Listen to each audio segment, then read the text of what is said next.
کیونکہ ہوا یہ کہ وہ گیا علامہ مشرقی کے پاس، وہ ایک انتہائی جذباتی آدمی تھے، برے آدمی نہیں تھے ویسے، انتہائی ایموشنل آدمی، کہنے لگے کیسی بے عزتی کی. نوجوان نے اپنے دل میں سوچا عزت دار تو وہ تھا جس نے گلہ تک نہ کیا. یہ جو ان میں ایموشنل بیلنس ہے یہ مسلم بر صغیر میں پایا ہی نہیں جاتا. یہاں احساس کمتری ہے، انسیکیورٹی ہے، بڑے بڑے لوگوں کو میں نے انسیکیور دیکھا. کب تک رہے گی ہارون صاحب؟ یہ تو خیر بات الگ بحث ہے نا کہ کب تک رہے گی، یہ غلامی سے پیدا تھی. وہ ایک بالکل آزاد روح تھے، مکمل طور پر ایک آزاد آدمی تھے. اور اس آزادی کی بنیاد کیا ہے؟ دیکھیں، ایک تو لیڈر وہ شخص ہوتا ہے جو معاشرے کی تقسیم اور تعصبات سے بالا تر ہوتا ہے. اس کو کوئی فرقہ نہیں، کوئی نسل نہیں، ذات نہیں. ظاہر ہے وہ خاندان میں پیدا ہوئے، اس کی کوئی روایات سب کچھ تھی. ایسا لگتا ہے کہ ان کی ماں کوئی بہت ہی اعلیٰ خاتون تھی، اس لیے کہ ماں ہی بچوں، ان کے باپ کی بھی ریپوٹیشن بہت اچھی تھی، مگر ماں کا بڑا تسلیم کیا جاتا ہے. اور ایسا لگتا ہے کہ جو نے پہلا اسکول میں مدرسۃ الاسلام کا بھی کسی نے اس پہ کام نہیں کیا، اس کے ٹیچر بہت اچھے تھے. 12 سال کی عمر میں لندن گئے، ایک واقعہ نہیں ملتا ان کے کردار پہ ذرا سا اعتراض کیا گیا. یہ بلیٹ کھیلا جاتا تھا تو اس پہ شرط لگتی تھی. شرط یہ لگتی تھی جو جیتنے والا ہے وہ ہارنے والے سے کوئی بھی فرمائش کر سکتا. ٹھیک ہے، مثلا یہی فرمائش کرتا ہے کہ میرے لیے وہاں سے ایک گلاس دودھ لے کے آؤ، کوئی بے ضرر سی. تو اس خاتون نے کہا کہ مجھے آپ بوسہ دیں ماتھے پہ. اچھا. انہوں نے کہا میں ایسا نہیں کر سکتا کیونکہ یہ محبت کی علامت ہے. ریاکاری انہیں چھو کر نہیں گزری تھی. شملہ میں ہیٹ انہوں نے یہاں رکھا ہوا تھا، سائیکلوں پہ جلوس نکلا کرتے تھے، یہ سائیکل رکشہ نہیں. جی جی. تو کسی نے کہا کہ قائد اعظم یہیں رکھے رہیے، لوگ ہیٹ کو پسند نہیں کرتے. جیسے ہی فکرہ مکمل ہوا انہوں نے سر پہ رکھ لیا. سر پہ رکھ لیا. یعنی وہ دیکھیے ایک ذرا سی ریاکاری، ایک ذرا سی بددیانتی بھی. اصفہانی الیکشن لڑ رہے تھے کلکتہ میں، اتفاق سے وہ موجود تھے. بحث یہ ہو رہی تھی کہ مخالف امیدوار جو ہے نا اس کو ایسے ہی کھڑا ہو گیا کوئی آدمی، اور اصفہانی تو بلا مقابلہ منتخب ہو رہے تھے، one of the best companions of Quaid Azam. وہ اب بڑی پریشانی پیدا ہوئی، اس کو بٹھایا جائے. لوگوں نے کوشش کی، آخر وہ مان گیا. اس نے کہا بعد میرا زیر ضمانت واپس کر دیں. اچھا. قائد اعظم وہاں تھے، انہوں نے کہا نو اصفہانی یہ تو دیانتداری کے خلاف ہے. اس اخلاقی عظمت کو کبھی کوئی پولیٹیشین نہیں پہنچا، صوفیہ پہنچے ہیں. اس لیے میں کہتا ہوں کہ ان میں اولیاء کے بعد اوصاف پائے جاتے ہیں. اتنا توکل، اتنے اجلے، اندر باہر سے اجلے. نیلسن منڈیلا نے یہی کہا تھا نا جب وہ پاکستان کے دورے پہ آیا، تو اس کا دورہ تو تھا اسلام آباد اور لاہور کا. He said no، میں پہلے اپنے لیڈر کے مزار پر جاؤں. پہلے اپنے لیڈر. نیلسن منڈیلا کے اور قائد اعظم میں ایک چیز قدر مشترک تھی، وہ یہ تھی کہ نیلسن منڈیلا بھی قائد اعظم کی طرح نہایت خوش لباس تھے. اور رواداری تو خیر نیلسن منڈیلا علامت ہے. قائد اعظم کی رواداری کا بھی یہ عالم تھا کہ جس رات کراچی میں پہلی دفعہ فساد ہوا تو باوجود اس کے کہ بوڑھے آدمی تھے، طبیعت ناساز تھی، رات کو جاگتے رہے اور اس کو یقینی بنایا کہ کسی کو کوئی نقصان نہ پہنچے. عمر بھر انہوں نے کسی مذہب، کسی مکتب فکر، کسی چیز کی مذمت نہیں کی.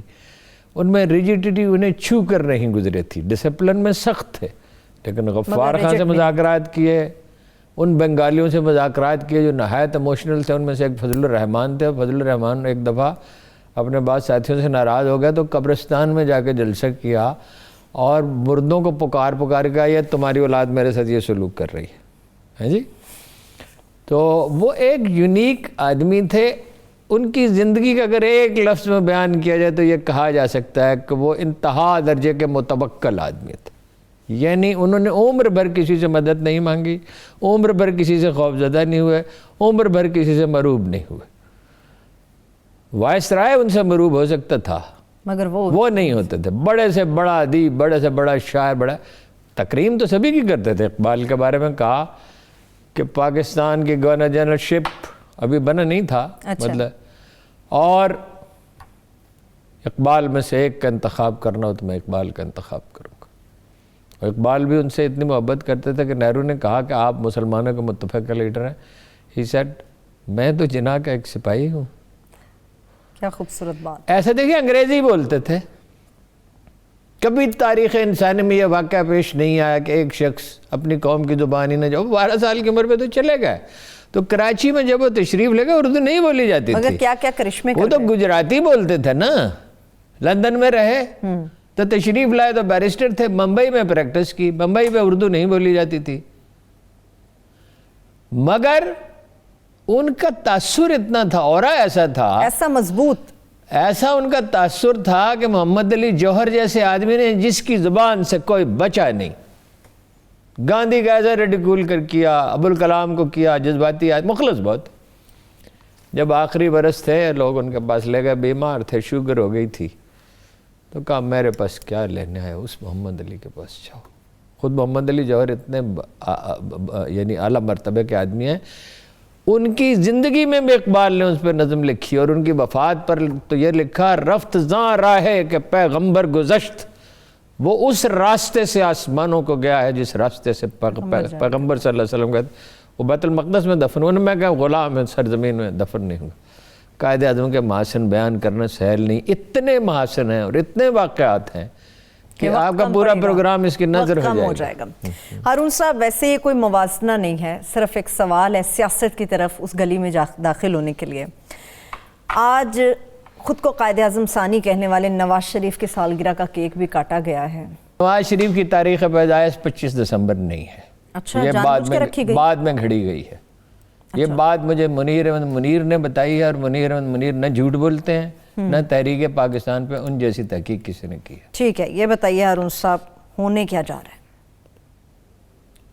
کیا بہت کچھ ہونے جا رہا ہے, تو واضح کریں نا کیا کچھ ہونے جا رہا ہے. دیکھیے نا, یعنی آپ کا اشارہ اس طرف ہے کہ ہم ماڈی کی تحریک ہے. کیا بالکل, دیکھیے, الجھا ہے یا پاؤں یار کا زلف دراز میں, لو آپ اپنے دام میں سیاد آ گیا. سیاد آ گیا, یہ پھنس گئے. پھنس اس طرح گیا, ایک ایک پارٹی کو دیکھتے چلے جائیں. فضل الرحمان 27 سال کی عمر میں پارٹی کے سیکرٹری جنرل بنے, اور عملاً اس کے امیر تھے, کیونکہ ان کے والد جو ہیں ان کو بڑا اکرام تھا ان کے مکتب فکر میں. ٹھیک, اور 39 برس تک انہوں نے اس پر حکومت کی ہے, اس پارٹی پر, یعنی بلا شرکت غیرے, جو چاہا ہے وہ کیا ہے, من چاہا کیا. ٹھیک. اب اچانک کیا ہوا, مولانا شیرانی, نصیب گل, شجاع الملک, حافظ حسین احمد, ان کو پارٹی سے نکال دیا. وہ اٹھ کے کھڑے ہو گئے 2 وجوہ سے. ایک تو یہ جو منمانی کرتے چلے آ رہے تھے, this was the time to take. ہمیشہ وہ انتظار کرتا ہے سیاستدان کہ جب وقت آئے گا. مولانا شیرانی تو بہت دنوں سے کہہ رہے تھے. مولانا شیرانی نے تو یہاں تک کہا اس کا نام مزدور کسان پارٹی رکھ دو, مزدوری کیا کرو جہاں سے پیسے ملے, مزدوری کیا کرو جہاں سے پیسے مل جائیں وہاں مزدوری کر لیا کرو. اب مزدوری ہی کر رہے تھے حضرت بالا. اچھا, یہ چاروں آدمی, ایک بات ہے, ہو سکتا ہے اس کو تھپکی ہو, اس امکان کو ہم مسترد تو نہیں کر سکتے, لیکن یہ چاروں آدمیوں کی ریپوٹیشن مولانا فضل الرحمان سے بہتر ہے. مولانا شیرانی صاحب کے تو کہتے ہیں بڑے پرٹیکولرلی علماء میں ان کا احترام پایا جاتا ہے. حافظ حسین احمد بہت آرٹیکولیٹ ہے, گفتگو کا بڑا سلیقہ رکھتے ہیں, بڑی حصے مزہ رکھتے ہیں. باقی دونوں آدمی بھی انمنے رہے ہیں, اور مولانا گل نصیب تو شاید پختونخوا کے صدر, ہاں یس ٹھیک ہے. اچھا, جھگڑا جاتی ہے کس بات پہ؟ نظریاتی نہیں, نظریاتی ہوتا تو جب ڈیزل کا پرمٹ لیا تھا اس وقت اعتراض کرتے نا. ذاتی کس بات کا جھگڑا ہے ان سے؟ ان کو مسئلہ ہے, ان کو پارٹی سے نکال دیا, اور ان کے مولانا شیرانی کو بلوچستان کی عمارت سے ہٹوا دیا ساز باز کر کے, اور حافظ حسین احمد کو ٹکٹ نہیں دیا نہ قومی اسمبلی کا نہ سینٹ کا. میں بھی سن رہی تھی ہارون صاحب, وہ فرما رہے تھے کہ جو پوچھا جا رہا ہے اس کا جواب دے دیں, ہمیں اس سے زیادہ اور کوئی نہیں. یہ بات ان کا دیکھیں, ان کا مقدمہ بڑا مضبوط ہے. بھائی آپ کا کیا ذریعہ آمدن ہے, یہ مکان آپ کے بھائی کے, آپ کے بھائی کی افسری, جناب والا اتنے بے شمار مکانات اور زمینیں اور جائیدادیں, ارب پتی آپ ہو گئے. ٹھیک. فرام ویئر یو ارن دا منی. مقدمہ تو ان کا مضبوط ہے. ہو سکتا ہے دوستوں نے بھی تحفے تحائف کیے. ہاں جی, بہت دوست تو تحفے تحائف سے کبھی دنیا میں آپ نے کوئی لکھ پتی بنتے دیکھا, ارب پتی ہونا تو دور کی بات ہے. تحفے تحائف کہاں سے آ گئے. اچھا, اب یہ جو ہے نا, یعنی وہ الجھ گئے. فائنلی میرا خیال ہے کہ مولانا فضل الرحمان پریویل کریں گے الٹیمیٹلی, لیکن بہت مصیبتوں کے بعد بہت انرجی ان کی اس مہاد پر ضائع ہوگی. اچھا. اور مدارس کے لڑکے لا کے اسی کا کرایہ وصول کرتے ہیں نا. وہ دیکھیے نا, وہ بے نظیر کے ساتھ شریک اقتدار تھے, وہ زرداری کے ساتھ شریک اقتدار تھے, وہ مشرف کے ساتھ شریک اقتدار تھے, وہ کاف لیگ کے ساتھ شریک اقتدار تھے, وہ نون لیگ کے ساتھ 5 حکومتوں میں وہ شامل رہے. اب آدمی اچانک ایسی صورتحال, پھر جذبہ انتقام, اس میں نواز شریف میں اور ان میں یہ چیز مشترک ہے. پھر کرپشن, مصالحت تو ہو نہیں سکتی. عمران خان مصالحت کرے گا, محمد علی دورانی صاحب اپنی سی میں بریک سے واپس آ کے بات کر لیتی ہوں. پھر ہارون صاحب, انرجی تو آپ نے بالکل بجا فرمایا, انرجی تو ان کی ہوگی. جے یو ایف اے کے اندر یہ جو شکست و ریخت کا سلسلہ شروع ہو گیا, مگر سوال یہ ہے کہ پی ڈی ایم کے اوپر اور دیگر جماعتوں کے ساتھ ان کی گرپ کتنی کمزور ہوگی. بریک سے واپس آ کے اس کا سوال کا جواب دوں گی. اور اچانک سے ہونے والی ملاقات محمد علی دورانی صاحب کی اور شہباز شریف صاحب کی, اس کے متعلق بھی تفصیل جانیں گے. ہمارے ساتھ رہیے.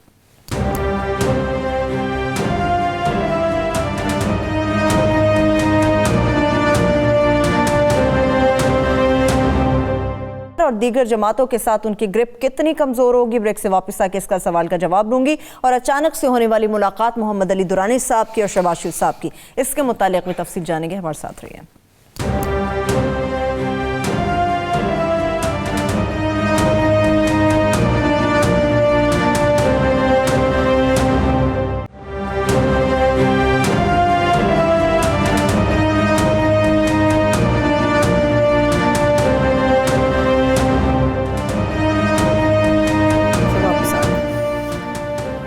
Welcome back. ہارون صاحب, مولانا صاحب کے اوپر بات ہو رہی ہے, جے یو ایف اے کی بات ہو رہی ہے.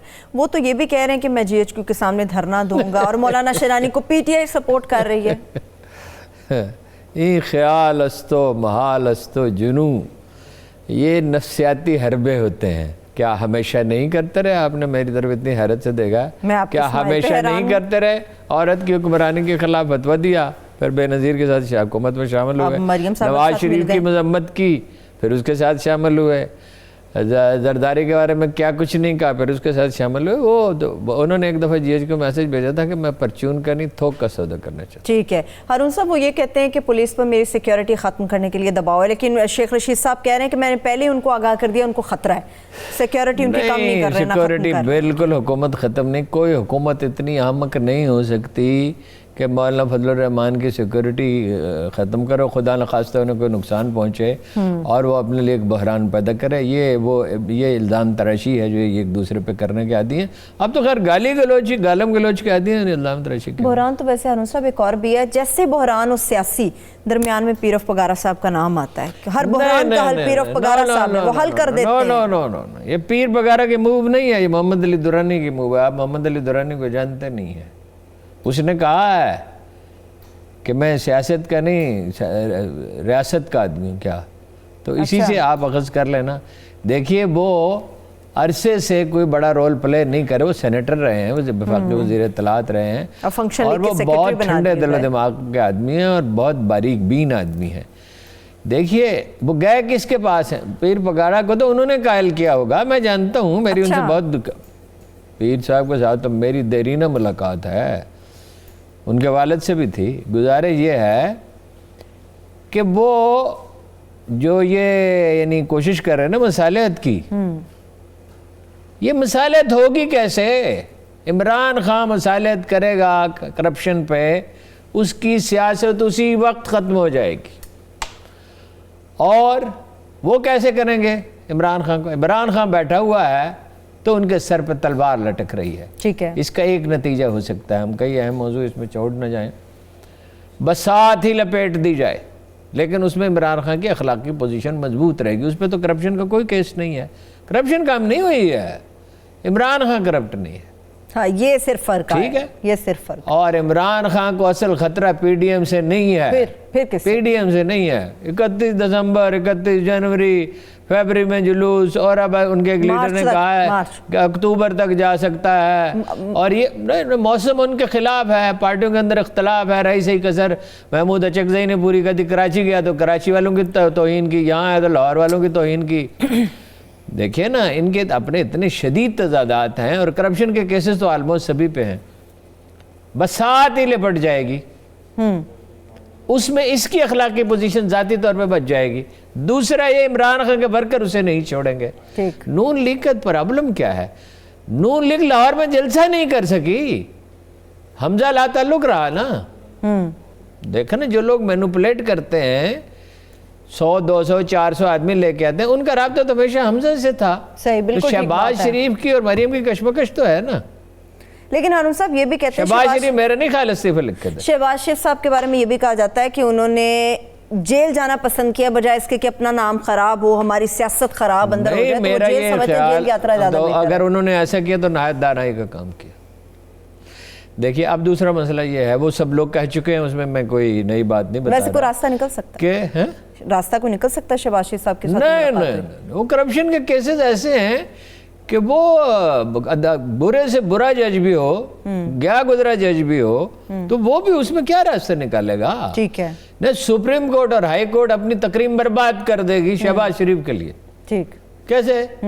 25 ارب روپے تو صرف وہ ایک شوگر مل کے کھاتوں میں ہیں.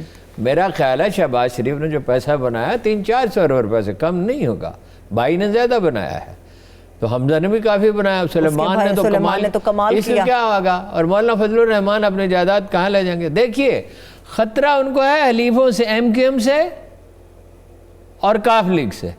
اس کی انہیں فکر کرنی چاہیے. کاف لیگ چاہتی کیا ہارون صاحب؟ پھر آتی ہوں ذرا حلیفوں. کاف لیگ اپنا حصہ ہے. سیاستدان سیاست کس لیے کرتے ہیں؟ آبا جی کھیر کھاؤ گے تو اتحادی تو ہیں, آبا جی کھیر کھاؤ گے, اندھے کس لیے ہوئے ہیں بھائی؟ یعنی وہ اپنا حصہ, جب وہ ان کی 2 بیساکھیوں پہ کھڑی ہوئی ہے یہ حکومت. اگر ایم کیو ایم اور کاف لیگ چھوڑ دیتی, بینگل پہلے چھوڑ گیا, تو حکومت کیسے قائم رہے گی؟ زیادہ خطرناک کون ہے؟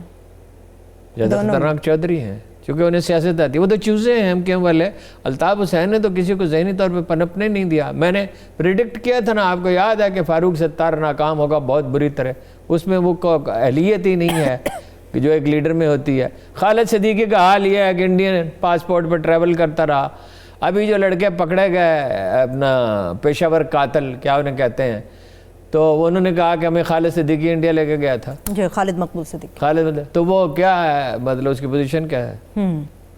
دیکھیے نا, وہ مجبور محض ہیں ان کی بہت, لیکن وہ کراچی کی آبادی کے مسئلے پہ کھڑے رہیں گے, اس لیے کہ ان کی سروائیول کا سوال ہے. استعفے دے ان دیں کی گے, سروائیول کا کیبنٹ سے نکل جائیں گے وہ؟ نہیں, کیبنٹ سے نہیں نکل سکتے نہیں نا, مجبور ہے. مجبور ہے. ہاں, کافی کس بات پہ مجبور ہے؟ مجبور یہی بتانے کی ضرورت ہے کس بات پہ مجبور ہے. جو لوگ الطاف حسین کے یعنی کیا, الطاف حسین کے کیا تھے؟ درباری کمزور لفظ ہے, اس سے بھی بدتر. وہ اسٹیبلشمنٹ سے لڑیں گے. ایک رات جبکہ وہ سردیوں کا موسم بھی نہیں تھا, وہ فرش پہ بیٹھے اور صبح ان کی ماہیت قلب ہو چکی تھی, اور یہ اپنا ایم کیو ایم لندن کی بجائے ایم کیو ایم پاکستان بن چکی تھی. ان میں کیا دم خم ہے؟ اس میں تھا, وہ اچھا تھا برا تھا, تو وہ راہ کے ساتھ مل کے کام کر رہا تھا. اب تو واضح ہو گیا نا, اب تو کوئی شبہ نہیں رہا, وہ تو کلیئر ہے. لیکن اس میں دم خم تھا. ان میں کیا دم خم ہے؟ انہیں تو اس نے نوکروں کی طرح رکھا. دیکھیے نا, قاضی حسین احمد نے مولانا فضل الرحمان کو بچانے کی کوشش کی جب انہوں نے دلی میں کہا, اجیت دیول سے ملے اور یہ کہا کہ پاکستان, انڈیا اور بنگلہ دیش کے سیاستدان ایک میز کے گرد بیٹھ کے اس کو کنفیڈریشن بنا سکتے ہیں. بنگلہ دیش بھی اپنا وجود ختم کر دے, پاکستان بھی ختم کر. تو ان کے سیکرٹری جنرل نے جی ان کے خلاف بیان دے دیا. ان کے بعد کون امیر بنا تھا قاضی حسین احمد کے بعد؟ ٹھیک ہے, ٹھیک ہے, آگے چلتے ہیں. ہارون صاحب, کاف لیگ کو کچھ بھی منور حسن صاحب, کاف لیگ کو کچھ بھی کہیں ہارون صاحب, اس لیے کہ جماعت اسلامی میں رہتے ہوئے یا باقی بھی کئی پارٹیوں میں کلچر ہے, پی ٹی آئی میں بھی ہے, لوگ اپنے لیڈر سے اختلاف بھی کر لیتے ہیں. اختلاف کیا جا وہ سکتا ہے؟ فزیکلی مارتا تھا, وہ قتل کرا دیتا تھا الطاف حسین. وہ تو ہارون صاحب سب کچھ آن ریکارڈ ہے, جس قسم کی باتیں وہ کرتے رہے. اینی ہارون صاحب, ان میں اگر کسی میں دم خم ہے نا, کس میں ہے کسی میں؟ تو مصطفیٰ میں ہے, مصطفیٰ کمال صاحب میں. اس پوزیشن میں ہے کہ وہ آگے دم خم دکھا اگر اسٹرگل کرتے ہیں, اس کی تو بہت شرارت ہوتی ہے نا, تنظیم ٹھیک ہو, ان میں بھی ایک پرابلم ہے, ساتھیوں کو ڈانٹ ڈپٹ کرتا ہے. ٹھیک ہے, ٹھیک. چودھری جو ہے نا وہ آرٹیکولیٹ بہت ہیں اور وہ سمجھتے ہیں سیاست کو، اور وہ تو جس دن الیکشن کا رزلٹ آیا تھا تو میں نے اسی دن عرض کیا تھا کہ چودھریوں کا رول بڑھ جائے گا۔ یہ کیسی سیاست ہے ہارون صاحب جس میں وہ سندھ حکومت کے فیصلوں کو قابل ستائش قرار دیتے ہیں، پنجاب کے فیصلوں کے قابل ستائش؟ انہوں نے یہ کہا کہ گندم کی قیمت 2000 روپے من ہونی چاہیے، تو یہ دانائی کی بات ہے۔ دیکھیے پرائس ہمیشہ انٹرنیشنل ہوتی ہے۔ اب ہم جس دنیا میں رہتے ہیں نا، اب 2000 روپے من بیرون ملک سے خریدتے ہیں، اپنے کسان کو کیوں نہیں دیتے؟ اپنے کسان کو دیں، وہ خوشحال ہوگا، وہ قومی معیشت میں پیسہ آئے گا، باہر سے خریدیں گے ہمارا زر مبادلہ جائے گا۔ تو یہ چودھریوں کا یہ مطالبہ تو صحیح ہے، اس میں کیا غلط ہے؟ ٹھیک ہے۔ اور گندم میں بچتا کچھ نہیں، کسان کو تو کچھ نہیں بچتا، اپنی مزدوری بچتی ہے، اپنے لیے اناج تو بچتا نہیں ہارون صاحب۔ یہ سب سے زیادہ تکلیف دہ ہے کسان کا معاملہ۔ لیکن ہارون صاحب عوام بھی تو سب دیکھتی ہے، انہی لوگوں کو ووٹ دیتی ہے، عوام اندھی ہے کیا؟ عوام اندھے ہوتے ہیں، انہی لوگوں کو منتخب کرتی ہے۔ عوام عربی کا محاورہ ہے العوام کالانام، عام لوگ ریوڑ کی طرح ہوتے ہیں، جدھر کو ہوا چلی پتلون کے پائچے تنگ ہو گیا، کبھی کھلے ہو گیا، کبھی یہ لباس کا رواج ہو گیا، کبھی اس کا رواج ہو گیا، فیشن کے پیچھے۔ نواز شریف کھاتا ہے تو لگاتا بھی ہے، بس کتنی مذکر خیز بات ہے۔ ایک قائد اعظم کی قوم ہے اور اس میں کوئی شخص یہ کہے نوکریاں دے دیں، اس نے قرضے لے کے، قرض کیوں دے لیتا تھا نواز شریف اتنے؟ دیکھیے بجٹ میں سے تو 57% یا 52 یا 48% صوبوں کو چلا گیا، اب زیادہ جاتا ہے۔ جو قرض لیا جاتا ہے وہ سارے کا سارا مرکزی حکومت کے پاس ہوتا ہے۔ جس شخص کی حالت یہ تھی کہ اسحاق ڈار کو حکومت کرائے پہ دے رکھی، ٹیکے پہ دے رکھی تھی، اور دیکھ کتنا سلو وہ موو کرتا تھا۔ 4 پرچیوں سے وہ پڑھ کے یہ کہہ رہا تھا اوباما سے کہ آپ دورہ کریں پاکستان کا۔ یہ بات تو ایک مطلب بالکل، اور وہ شارٹ ٹرم میموری اس کی ختم ہو چکی تھی اور یکسوئی اس کی غائب۔ وہ چین میں کیا کہہ رہا تھا کہ یہ پاک چین دوستی جو ہے پہاڑوں سے اونچی ہے، اور پھر ساتھ پوچھتا بس سامنے کیمرے لگے ہوئے ہیں، بھائی یاد کر کے جاؤ۔ ٹھیک ہے، لیکن ہارون صاحب اب معاملہ استعفوں کے اوپر بھی آ کے اٹکا ہوا ہے۔ پہلے تو 2 استعفوں نے یہاں پہ مسئلہ کھڑا کیا ہوا ہے، کس نے دیے، کیوں دیے، کس لیے دیے؟ نو استعفے نہیں ہوں گے۔ کیا تھا؟ استعفے نہیں دے۔ یہ دیکھیے ان استعفوں میں ایک سادہ سی بات ہے، کیا؟ اگر وہ سپیکر کے نام لکھے ہوئے ہیں تو حکومت کا موقف درست ہے، اگر اپنے لیڈر کے نام لکھے ہوئے ہیں تو پھر یہ الزام درست ہے کہ وہ ایسے ہی اپنا سوشل میڈیا سے لے کے تو اس پہ، اگر مخاطب سپیکر ہے اور وہ طلب کرے گا، انہیں طلب کر لیا گیا انہیں، اور وہ نہیں جائیں گے تو وہ ہو جائے گا، اور یہ انہیں ایک اور سیٹ زخم پہ زخم لگتے چلے جا رہے ہیں۔ دیکھیے وقت کا دھارا ان کے حق میں نہیں ہے۔ عمران خان کو فرشتہ نہیں ہے، 4 بڑی خامیاں اس میں ایسی پائی جاتی ہیں جو لیڈر میں نہیں ہوتی۔ بتائیں گے؟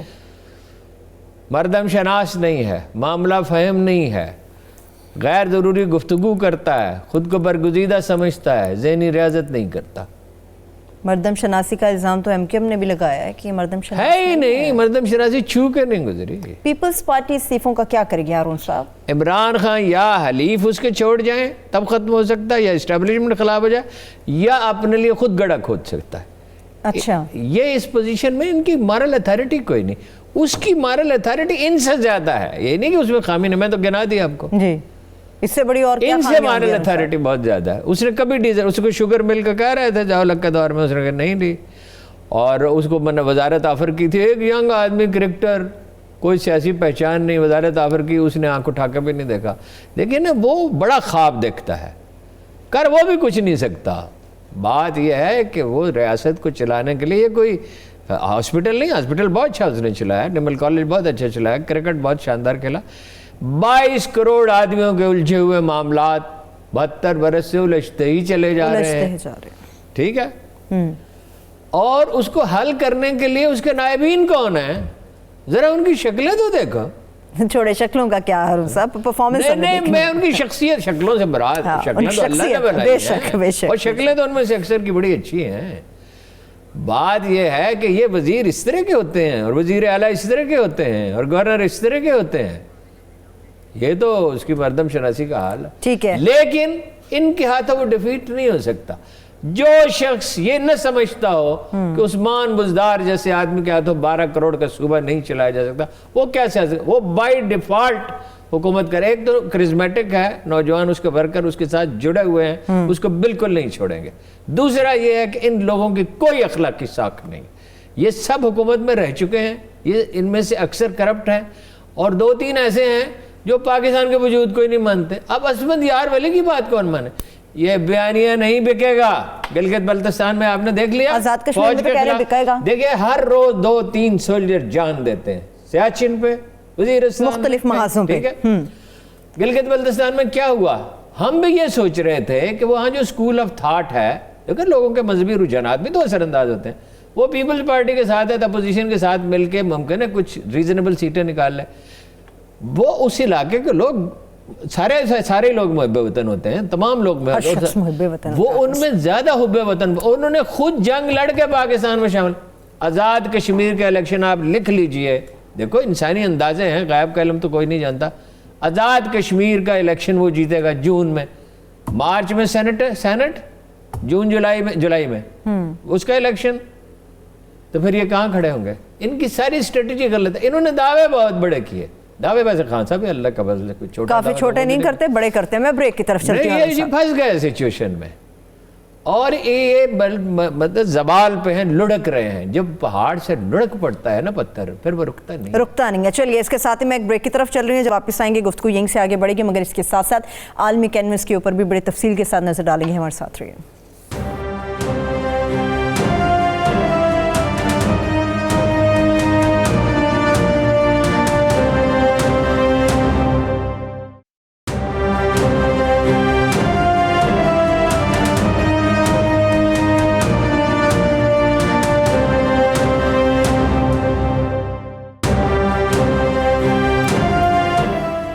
Welcome back. ہارون صاحب, آزاد کشمیر کی آپ نے بات کی, ایک سوال پھر میں آگے بڑھوں گی.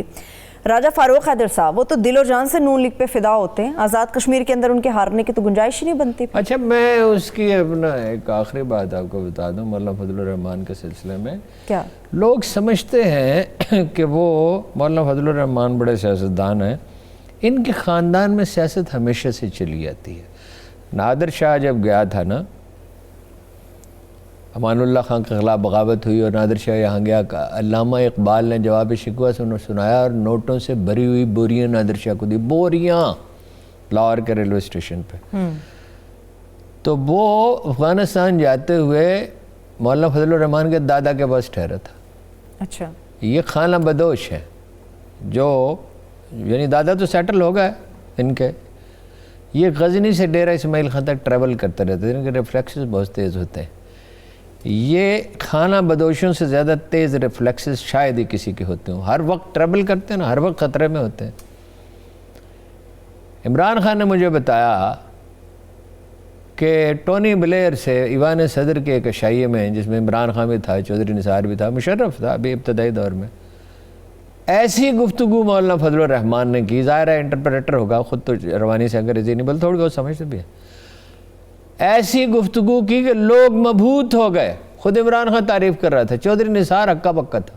اچھا دیکھیے انٹیلیجنٹ بہت ہے, لیکن صرف ذہانت سے تو کام نہیں چلتا, اخلاقی ساکھ بھی ہونی چاہیے. لیکن وہ جو آپ بات کر رہے ہیں نا اس کی, آزاد کشمیر کی, وہ تو مسلم کانفرنس, وہ تو مسلم لیگی ہے ہی نہیں. وہ تو اس لیے مسلم لیگ نون میں شامل ہو گیا ہے کہ سردار قیوم صاحب نے فرزند ارجمند کو مسلط کر دیا. ایک نکتہ جو عام طور پر نظر انداز کیا, ہم کہتے ہیں موروثی سیاست. موروثی سیاست کی جڑ کیا ہے؟ دیکھیں اسلام میں پہلا انحراف کب ہوا تھا؟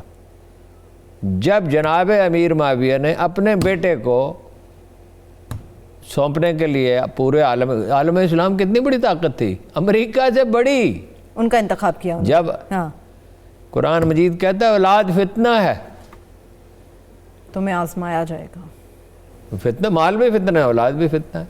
بھلے کہ آدمی کے پاس بہت مال ہے تو اسے بگڑنے کے بہت چانسز ہیں, اور اولاد فتنہ ہے. وہ تو اس لیے چلے گئے, وہ تو مسلم کانفرنس ہی ہے سر سے پاؤں تک. اور دوسرا سیاست میں سچویشن میں آپ سے ہمیشہ عرض کرتا ہوں اہم ہوتی ہے.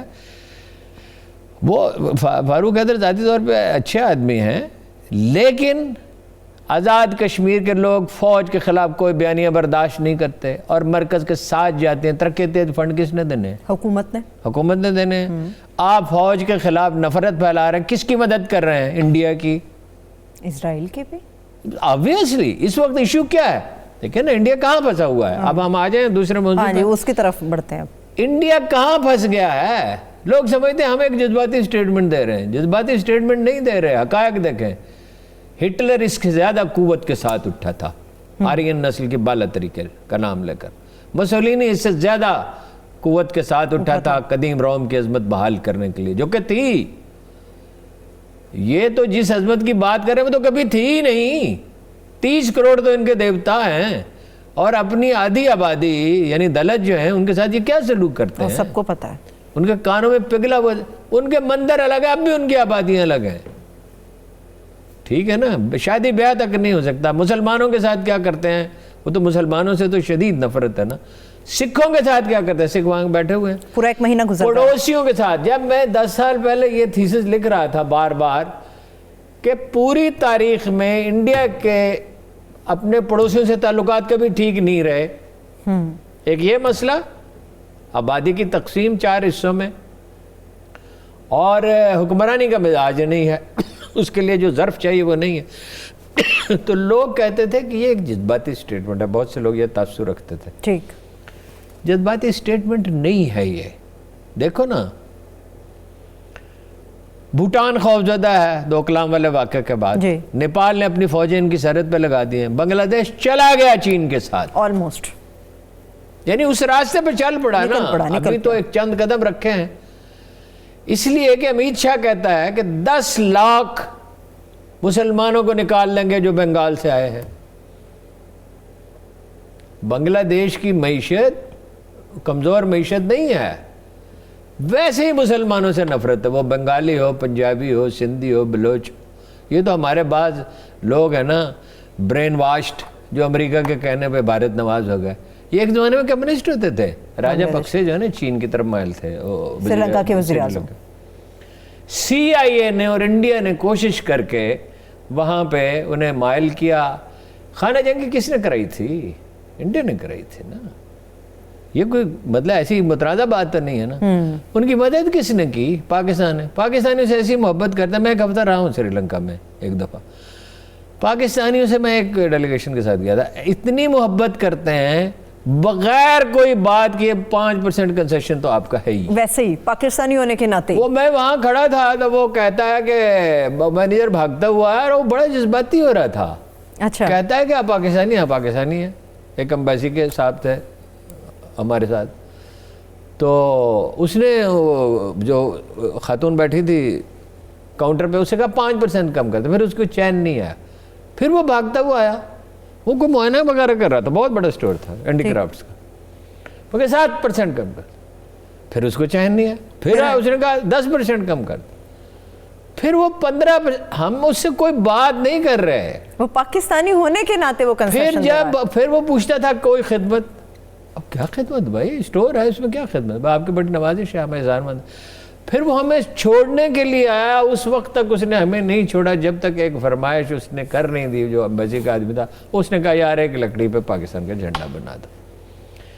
اور اس قدر وہ فدا ہیں پاکستان میں۔ وہ میرے ڈرائیور جو تھا، جو مجھے دیا گیا تھا، وہ ڈرائیور سے میں نے کہا، وہ عیسائی تھا، اچھا، بدھ نہیں تھا، عیسائی تو وہ تھوڑے۔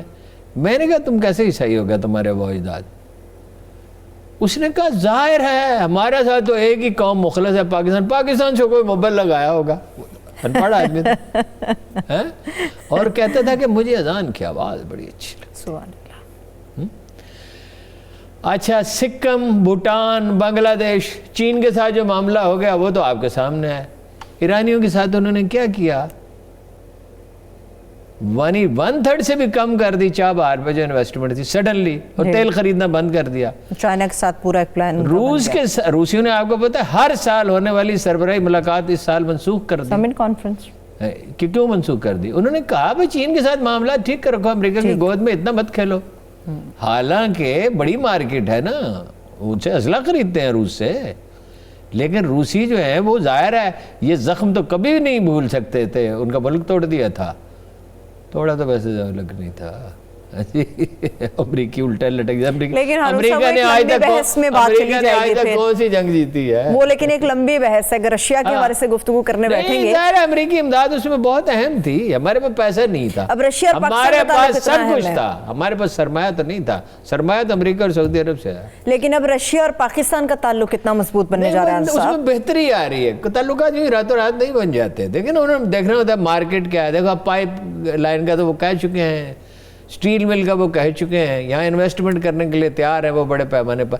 لیکن یہ چیزیں بہت وقت لیتی ہیں. یعنی ایک نئی شکل تو ابھر رہی ہے, ری الائنمنٹ تو ہو رہی ہے.